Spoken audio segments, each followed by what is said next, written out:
we struggled on offense at the beginning of the second half.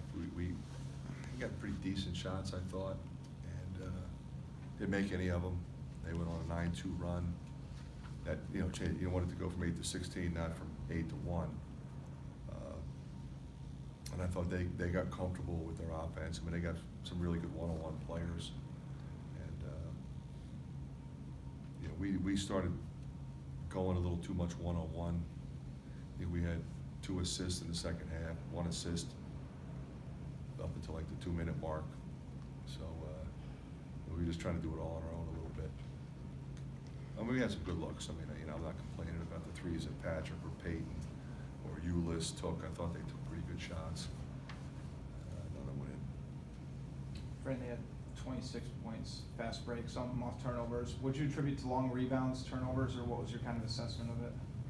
Well, our turnovers, you're right. I mean, our turnovers led to points.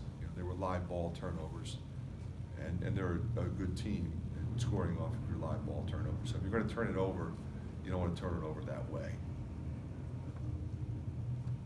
And then they were able to run because we missed a lot of shots. It's a little bit easier to run then. Not to make any excuses, but Connor McCaffery obviously would be a guy that would calm things down, I would think. How big a factor was it? Well, I think, and on a number of different levels. You need your veteran guys in a situation like this, but also, I kind of stuck with that core unit and went to DeSante a little bit more than Josh, but we didn't have a lot of subs, so you try to press and up-tempo the defense. Not that we were a little tired. We could have used Connor's toughness, his veteran leadership, and then of course another experienced body. What's his prognosis? Was he just out this game, or what's a hand injury? Hand injury. I hope he'll be okay. I think he'll be fine for the next one, but we'll see.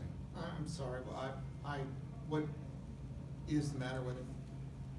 Yeah, he's got hand injury. Shooting hand. Yeah, it's his left hand.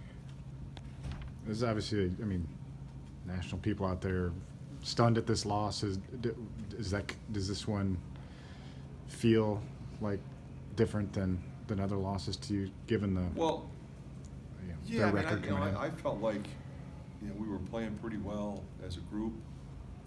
Injuries obviously affect your ability to do some things, but we had enough healthy people. I would have thought we would have played better today. Fran, I know you guys don't play until the 29th. After a loss like this, I guess, how do you kind of keep the guys heads above water? What's the message to the team? What you just tell them in the locker room? Well, they're going to go home for Christmas, and get away from it for a little bit. What I don't want them to do is, what happens a lot of times in a situation like this is each person blames himself, and you can't do that. The teams win together and we lose together. So don't blame yourself, but hold yourself accountable. Like, what could you have done better? What should you have done better? And then we'll do the same. What could we have done better? What could we have done differently? These games always have a different feel to them. One right before Christmas, and you hope your guys are really locked in. It seemed like we were at the beginning. We had some shots early and then went cold. If you can distance yourself in this moment, how would you evaluate what Eastern Illinois did today? Well, I think you got to, Marty's a terrific coach. I've known him for a very long time. He's had a year to kind of put some pieces together, which he did. He got some transfers. He's got a good freshman class. He had some guys back.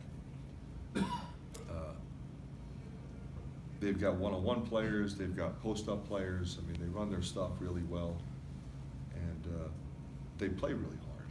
They compete. So you're right. I think you can talk about what we didn't do, what we should have done, but that takes away from your opponent, and I don't think that's fair. Okay, thank you, Coach. Thank you.